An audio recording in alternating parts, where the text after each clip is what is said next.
구약 시대에 요나라고 하는 선지자가 있었습니다. 그는 북이스라엘에서 활동하는 선지자였는데 하나님께서 어느 날 요나에게 아수르의 수도인 니느웨에 가서 하나님이 전하라고 하는 말씀을 전하라고 명령하셨습니다. 이 아수르는 이스라엘 백성들을 몹시 괴롭히는 나라여서 이스라엘과는 적대 관계에 있는 나라였습니다. 하나님의 명령을 기뻐하지 않은 요나는 자기 동족을 학대하고 괴롭힌 민족을 구원하는 일에 자신이 쓰임받는 것을 몹시 싫어했습니다. 그래서 그는 자기 동네를 떠나서 니느웨의 반대편인 서쪽으로 배를 타고 하나님을 피했습니다. 이 요나에게 하나님께서 침묵하지 않고 반응하셔서 하나님이 요나를 깨우치시는 것이 오늘 우리에게 주시는 말씀의 내용이 되겠습니다. 불신자들 가운데 기독교에 대한 반감 중에 아주 중요한 한 대목이 있습니다. 그것은 이 세상에 악이 창궐하고 불의가 득세하고 고통받는 사람들이 도처에 가득한데 하나님이 살아계신다면 어떻게 이 사실을 해결하지 않고 그냥 두시느냐 하는 것입니다. 그래서 그들은 나름대로 이런 생각을 합니다. 하나님은 무능하시구나. 그러므로 그런 하나님은 하나님이라 할 수 없다. 또 한편 그들은 하나님은 능력이 있으시지만 그냥 내버려 두시는구나. 그렇다면 그런 하나님은 선한 하나님이 아니지. 고로 하나님은 존재하지 않는 것이다. 우리는 실제와 사실을 증거로 말하지만 기독교는 관념과 신념을 강요한다. 따라서 사실도 없고 현실도 해결하지 않는 것이라면 그것은 허구에 불과한 것이다. 그들은 이렇게 말하는 것이 기독교에게 KO 펀치를 먹이는 것과 같다고 여깁니다. 그러나 그것은 무지의 소산입니다. 성경 66권이라는 방대한 분량이 창세기 1장과 2장을 제외한 전장이 악을 해결하시는, 악에 대항하시는 하나님에 관련된 내용입니다. 오늘 본문도 보면 하나님께서 요나를 니느웨에 보내시는 까닭은 2절에 보니까 그 악독이 내 앞에 상달되었기 때문이라고 하셨습니다. 니느웨에서 일어나는 박해와 인간 학대와 멸시와 천대, 살해와 죽음의 일들이 사람들의 깊은 상처가 되어서 부르짖는 소리가 하나님께 들렸고 하나님이 이 사실을 방치하지 않고 해결하시겠다고 한 것이 요나서의 시작입니다. 따라서 불신자들이 기독교에 대한 반론을 제기하는 것은 스스로의 무지를 드러내는 것밖에는 없습니다. 불신자들은 관념이나 신념을 강조한다고 하지만 오늘 요나서는 관념도 아니고 신념도 아니고 사상도 아니고 이론도 아니고 학설도 아니고 이것은 현장에 일어난 역사적 사건입니다. 또 하나 중요한 사실은 요나가 하나님께서 악을 해결하시는 하나의 통로라는 사실이었다는 사실입니다. 하나님이 요나를 왜 니느웨에 보냅니까? 악을 해결하라고 보내신 것입니다. 따라서 하나님은 악에 대하여 적극적으로 대처하십니다. 자기 백성을 보내서 그 악의 문제를 해결하시기를 원하시는 것이 하나님이 하시는 방식입니다. 또 하나 중요한 사실은 하나님께서 악을 해결하시는 방법은 요나를 보내서 말씀을 전해서 듣게 하셔서 회개하게 하시고 구원하여서 선한 사람 만드는 것, 이것이 하나님이 악을 해결하시는 방법입니다. 요나는 하나님 명령 불순종했다가 나중에 들었지만 하나님은 사람을 보내시다가 악을 해결하시기 위해서 결정적으로 하신 일이 하나 있으니 그것은 당신이 사람의 몸을 입고 이 세상의 악의 문제를 해결하기 위해서 오셨다는 사실입니다. 그래서 그분의 이름을 악 문제를 해결하는 분이라고 해서 쇠입이여 자기 백성을 죄에서 구원할 자라고 말씀하셨습니다. 예수님은 이 땅에 오셔서 악을 정죄하시고 악한 자를 대적하시고 싸우시고 하지 않으셨습니다. 요한복음은 말씀하시기를 아들이 온 것은 심판하려 함이 아니라 구원하고자 함이라 하셨습니다. 그 구원이 무엇일까요? 똑바로 살아라, 제대로 살아라, 교훈을 따라라가 아닙니다. 모든 종교는 사람한테 이렇게 해라 저렇게 해라 지시하고 명령합니다. 그러나 예수님은 당신이 우리의 죄가 되셨습니다. 우리의 죄값을 당신의 죄값으로 옮기셨습니다. 우리가 감당할 십자가의 죽음을 당신이 짊어지셨습니다. 죄 문제를 해결하시는 하나님의 방식은 당신의 목숨을 주는 것이었습니다. 오늘 이 세상의 문제가 해결되지 않는 까닭은 이 세상에는 하나가 없습니다. 전부 다 피해자입니다. 가해자는 아무도 없습니다. 부모는 자식한테 피해를 입었어요. 자식은 부모에게 피해를 입었어요. 직원은 회장한테 피해를 입었어요. 사장은 직원한테 피해를 입었어요. 모두가 다 피해자입니다. 그런데 예수 그리스도는 당신이 가해자의 모습을 가지고 스스로 죽음으로 그 죄값을 감당하신 것이 바로 예수님이 하신 구원입니다. 중요한 사실이 하나 있습니다. 주님이 하신 구원의 은총을, 복음을 믿기만 하면 우리도 악을 떠나서 새 사람이 될 수 있는 구원이 있다는 사실입니다. 또 하나 중요한 것은 모든 세상의 악은 상대적입니다. 타인이 문제지 자기는 문제가 아니라고 여기는 것이 이 세상의 방식이고 관점입니다. 여러분, 요나에게 문제가 일어났을 때 그 배에 타고 있던 선원들이 문제가 일어나니까 하나님께 부르짖으면서 이렇게 말했습니다. 14절에 보면 우리를 멸망시키지 마옵소서, 무죄한 피를 우리에게 돌리지 마옵소서. 우리가 왜 고통을 당해야 됩니까? 우리는 무죄한 피입니다. 그러니 무죄한 피를 억울하게 하지 마세요. 오늘 모든 세상의 특징은 죄인을 특정화시키는 것입니다. 그래서 한 사람이 죄인이 되고 모두는 다 무죄합니다. 세상은 이런 방식입니다. 그러나 하나님은 니느웨의 악만 이야기를 하지 않고 니느웨로 향하여 가라고 한 요나의 불순종을 하나님께서 징계하십니다.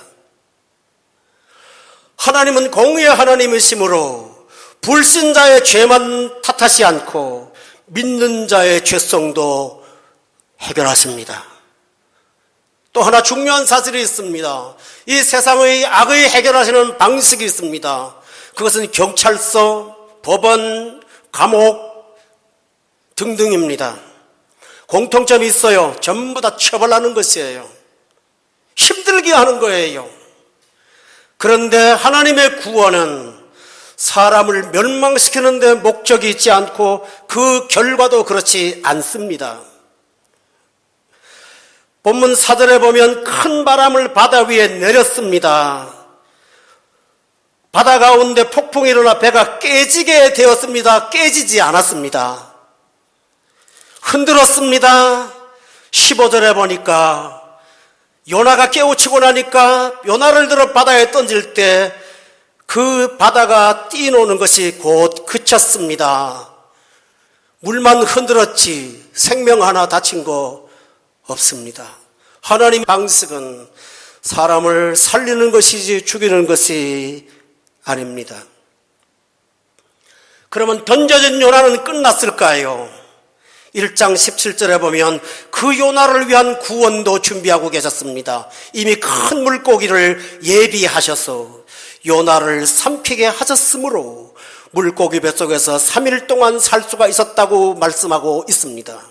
성도 여러분, 요나의 문제라는 사실 때문에 요나를 던져서 배를 안정시켰습니다. 바다를 잔잔케 했습니다.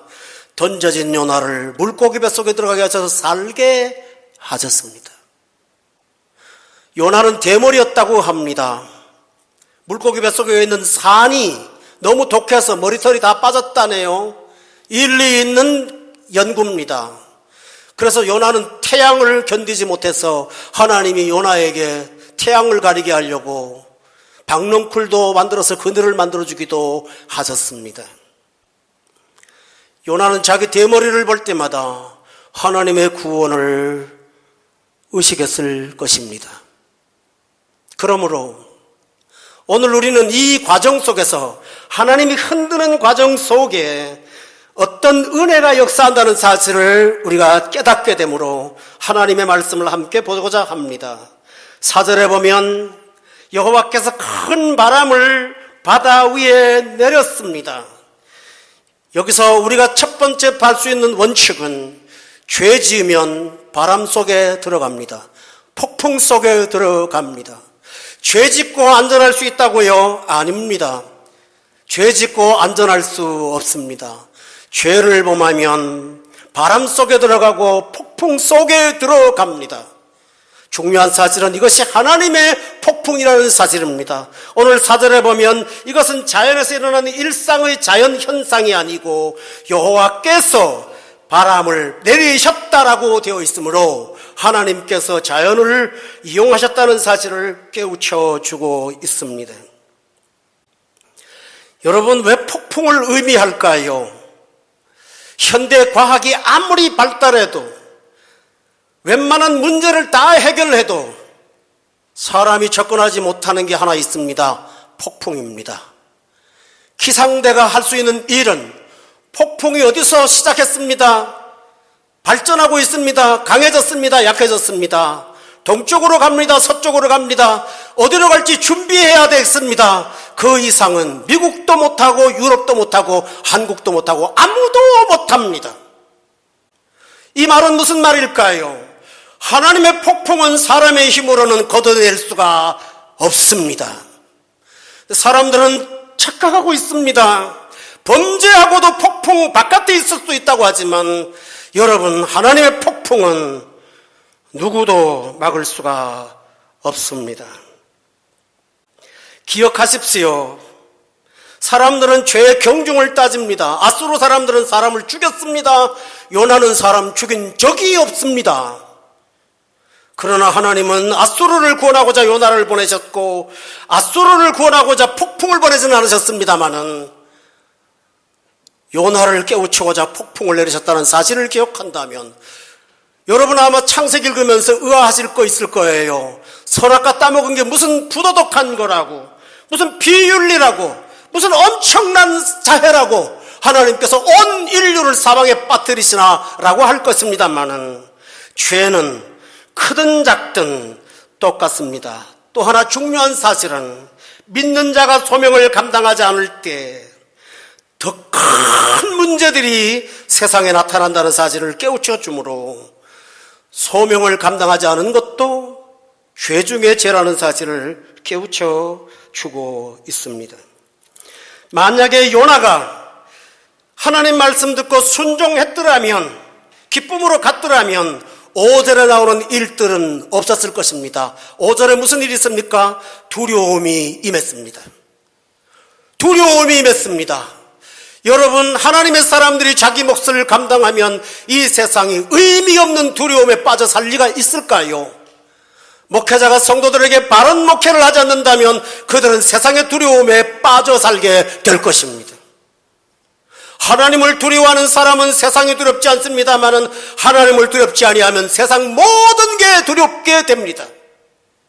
다시 말하면 하나님께서는 우리를 복음을 전하라고 하시면서 너희는 평화에 사신 화목에 사신이라고 말씀하신 까닭은 복음이 없는 사람들은 문제가 생길 때마다 두렵고 두렵습니다. 요나가 소명을 감당했다면 편안한 잠을 잤을 것입니다. 여러분 하나의 예를 들어볼까요? 유라굴로 광풍이 불었을 때 지중해에서 바울이 배에 타고 있으면서 그 사람들에게 이렇게 말합니다. 안심하라 안심하라. 너희 중에 생명을 잃는 자는 한 명도 없소라고 말하면서 먹으라고 말합니다. 풍랑 속에서 바울의 복음 전파는 두려움을 사라지게 했습니다마는 요나가 그 일을 감당하지 않을 때 사람들은 두려웠습니다. 그리고 쓸모없는 일들을 합니다. 5절에 보니까 각각 자기 순을 부릅니다. 하나님을 찾지 않습니다. 불신의 문제, 내 가족의 불신의 문제, 세상의 불신의 문제는 그 사람의 문제가 아니라 신자들의 잘못에서 비롯되었다는 사실을 여러분은 아십니까? 역사가 증명하고 있습니다. 기독교가 타락해서 군대를 모집하여 이 지중해와 터키의 중군해까지 모든 사람들을 살육하는 십자군 전쟁을 일으켰습니다. 그래서 많은 남자들이 죽고 나니까 그 과부들을 어찌할꼬 하는 그 대안으로 AD 4세기에 여기서 멀지 않은 메카에 있는 모함мет이라는 사람이 이슬람을 만든 것입니다. 이슬람의 발현은 기독교의 죄 때문에 나온 것입니다. 우리 신자들이 우리 집에서 여러분이 할 일을 제 몫을 감당하면 두려움에 빠져서 쓸모없는 우상을 빠지지는 않을 것입니다.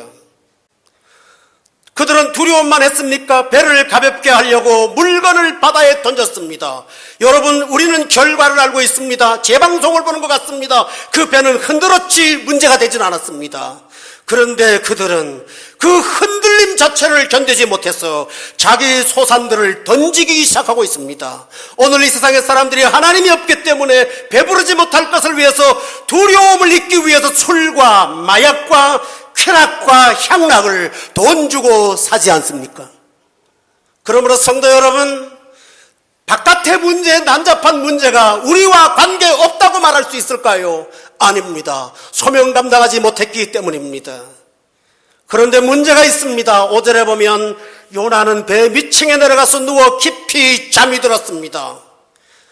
아무 생각이 없습니다. 여러분, 요나가 이렇게 무감각한 사람이었던가요?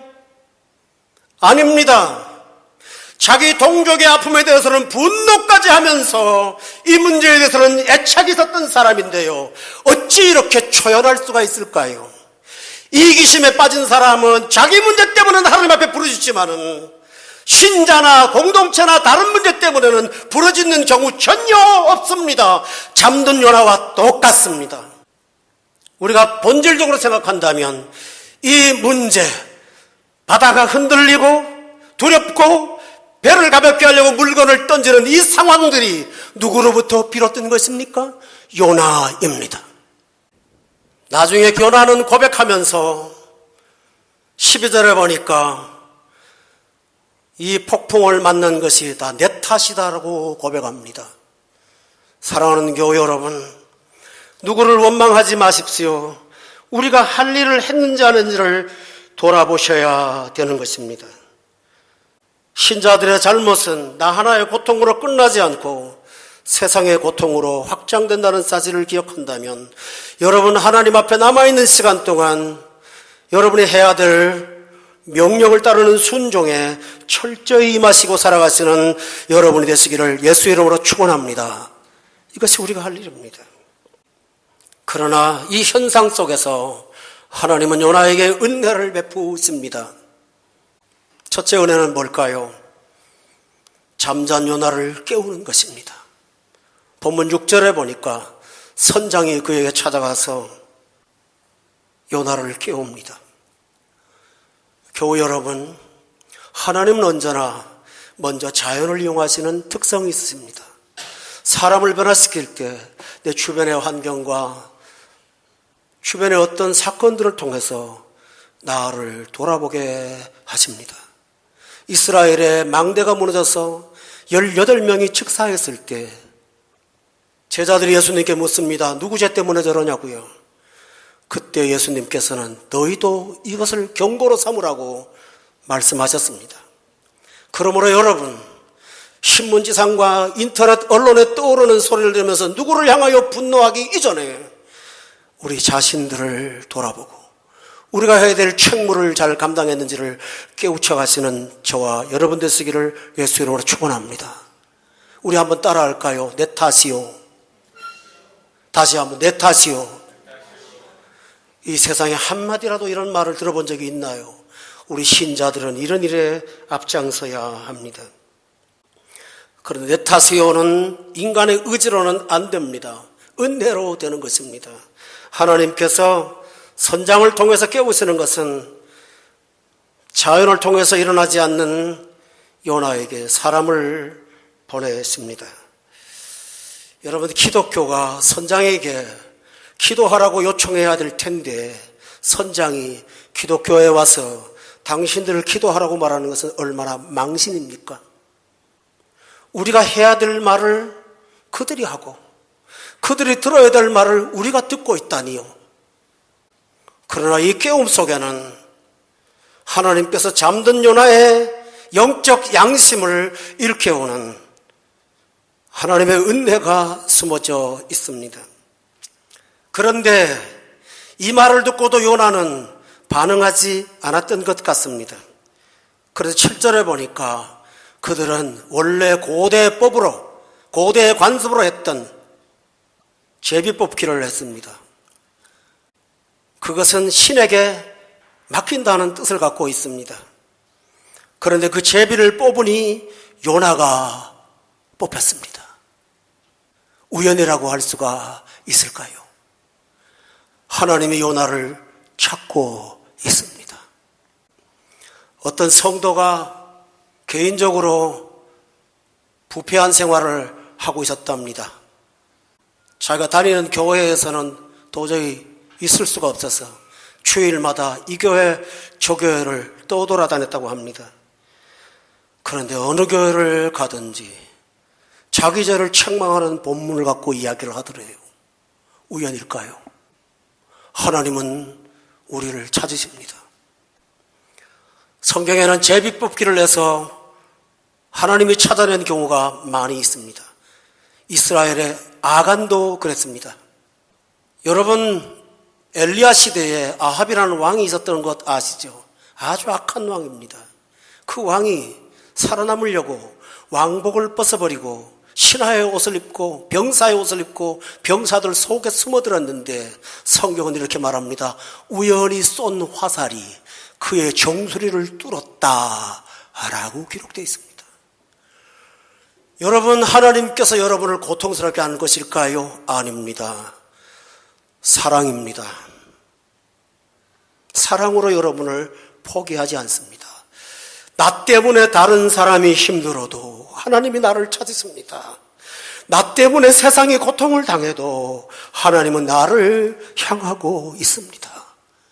이것이야말로 놀라운 사랑이 아닐까요? 드러나는 것도 요나가 한 것이 아니라 하나님이 하셨습니다. 그런데 요나가 뽑히자 그 사람들은 굉장히 중요하고 근본적인 질문을 합니다. 본문 8절에 보면 무리가 그에게 이르되 청하건대 이 재앙이 누구 때문이냐? 너는 생업이 무엇이고 어디서 왔고 너의 나라는 어디고 어느 민족에 속하였느냐? 이것은 일반적인 취조 형식이지만 사실은 성경이 우리 사람들에게 근본적으로 하는 근본적인 질문들입니다. 알아볼까요? 너는 누구냐? 너의 삶의 목적은 뭐냐? 너는 어디서부터 왔고 어디로 가는 사람이냐? 너의 소속은 무엇이냐? 여러분 자신 있게 여러분의 정체성을 나는 이렇다고 말할 수 있는 근거, 소속이 무엇입니까? 요나는 이 본질적인 질문을 단지 직업을 묻는 질문이 아니라는 사실을 깨닫고 그는 9절 말씀에 이렇게 대답합니다. 나는 히브리 사람입니다. 바다와 육지를 이으신 하늘의 하나님 여호와를 경외하는 자입니다. 질문하고 답변이 적절합니까? 아닙니다. 이런 답변할 필요 없었습니다. 질문 이렇지 않았습니다. 그런데 이 답변을 합니다. 뭘까요? 나의 소속은 하나님. 나는 하나님께로부터 와서 하나님께로 가는 사람. 나는 태어나서 하나님을 위하여 사는 사람. 정체성이라고 그는 그제서야 고백하게 되었습니다. 여러분, 예수 믿고 예수님을 구원자로 영접하고 고백하는 것도 하나님이 이끌지 아니하시면 불가능하다는 사실을 깨닫습니다.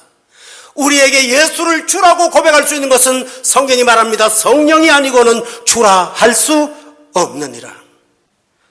오늘 우리에게 은혜를 주셔서 감추어져 있고 하나님을 떠나 있고 숨겨져 있고 잠들어 있고 무관심했던 나를 깨워서 내 입으로 여호와를 고백하게 하시는 하나님, 오늘 우리가 이 은혜를 은혜로 하시는 여러분 되시기를 예수 이름으로 축원합니다.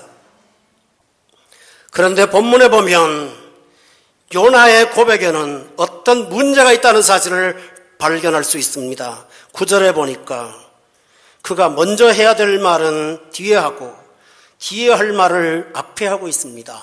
나는 히브리 사람이요. 그의 정체성의 우선순위는 하나님을 경외하는 것이 아니라 하나님을 경외하지만 그의 우선순위는 나는 민족입니다 라고 고백한 것입니다. 요나가 하나님께 불순종했을 때 그 이유가 무엇입니까? 민족 때문이었습니다. 오늘 모든 사람들은 하나님을 믿기는 믿되 우선순위가 이성, 돈, 자존심, 나, 그리고 하나님. 요나가 바로 이런 영적 상태에 있었습니다. 이런 상태는 어떤 상황에 빠지는지를 자기가 고백합니다. 10절에 보니까 바다와 육지를 지으신 하늘의 하나님 여호와를 경외하면서 동시에 여호와의 얼굴을 피하는 자라고 이중성 고백을 하고 있지 않습니까? 사랑하는 교우 여러분, 어떤 면에서 요나는 솔직합니다만 그는 자기 자신을 드러내면서 믿음은 있지만 하나님은 우선순위가 아닙니다. 믿음은 있지만 하나님을 경외하기는 하지만 하나님을 피하고 있습니다. 이 양립할 수 없는 모순, 이중성, 자기 자신 속에서도 이해할 수 없는 이 모순, 요나가 갖고 있는 이 문제가 오늘 이 시대에 우리의 자화상이라는 사실을 성경이 말하면서 바로 나라고 말하고 있습니다. 여러분은 우선순위가 무엇입니까? 여러분의 우선순위는 어디에 있습니까? 하나님 경외를 하지만 하나님을 피하고 있습니까? 하나님을 중심으로 살고 있지만 우선순위는 나는 히브리 사람이오입니까? 하나님은 요나의 단순한 불순종 하나 때문에 흔드는 것이 아니라 그의 존재의 뿌리를 흔들고 계십니다. 정체성의 혼란, 신앙 고백과의 삶의 이중성, 우선순위의 잘못됨, 이 모든 것들을 이 폭풍 속에서 드러내고 있습니다. 우리가 가끔 우리의 죄로 인해서 폭풍 속에 들어갈 때 우리 자신이 누구인가를 살펴보시기를 주의 이름으로 축원합니다. 우리의 삶에 문제가 일어나면 내가 잘하는 것, 내가 좋아하는 것, 내게 특기, 내 장점들이 하나님을 방해하는 히브리 사람이 될 수 있다는 사실을 우리는 모두 알고 있지 않습니까? 너희가 먼저 그 나라와 그 의를 구하라. 그리하면 이 모든 것이 더해진다고 말씀하시는 하나님 우선순위를 붙잡고 사는 것, 그것이 폭풍 가운데 배우는 우리의 공부입니다. 삶에서 문제가 일어날 때마다, 여러분의 몸에 질병이 올 때마다, 여러분에게 이해할 수 없는 사건이 일어날 때마다 그 폭풍 속에서 하나님 말씀하시는 하나님의 음성을 들을 수만 있다면 여러분은 그 폭풍 가운데 거듭나는 사람으로, 새 사람이 되는 사람으로 변화될 줄로 믿습니다. 주님은 이렇게 자신을 드러내고 정직하게 고백하는 요나를 보면서 그의 뒷날과 그의 뒷날의 삶을, 그의 요나의 제2의 인생을 하나님은 준비하고 계십니다. 3장 1절에 보면 여호와의 말씀이 두 번째로 요나에게 임하기 시작했습니다. 그래서 그 요나를 통해서 역사하시는데 3장 3절에 보니까 요나가 말씀대로 일어났을 때 5절에 보니까 불가능한 일이 일어났습니다. 니느웨 사람들이 하나님을 믿고 금식을 선포하고 높고 낮은 자를 막론하고 굵은 베옷을 입었고, 6절에 보니까 그 일이 니느웨 왕에게 들리매 왕이 보좌에 일어나서 왕복을 벗고 굵은 베옷을 입고 최위에 앉고, 7절에 보니까 왕이 대신들에게 조서를 내려서 모든 짐승과 사람에게 금식을 선포하고 회개의 영을 선포했던 전무후무한 일이 일어났습니다. 겨우 여러분 요나가 특별한 사람이라서 이런 일이 일어났을까요? 아닙니다. 회개하고 하나님을 우선순위로 삼고 다시 돌이켰을 때 그 불완전한 요나, 그 완성되지 못한 요나를 통해서 하나님은 당신의 일을 이루어 가십니다. 그러므로 겨우 여러분, 오늘 이 말씀을 앞에 놓고 우리 자신을 돌아봅시다. 오늘 이 말씀을 되돌아보면서 나는 잠든 사람이 아닌가요? 내가 먹고 사는 문제는 열심히 애착을 부리지만 내가 일어놓은 문제의 한복판에서 내가 잠들어 있지는 않은가요? 나의 고백과 신앙의 고백과 삶의 현장은 어떤 괴리가 있나요? 그리고 폭풍 속에서 받는 은혜는 무엇인가요? 여러분은 폭풍 속에서 누구를 한탄하거나 고민하거나 분노하고 있습니까? 아니면 하나님의 음성을 듣고 있습니까? 기도하시겠습니다.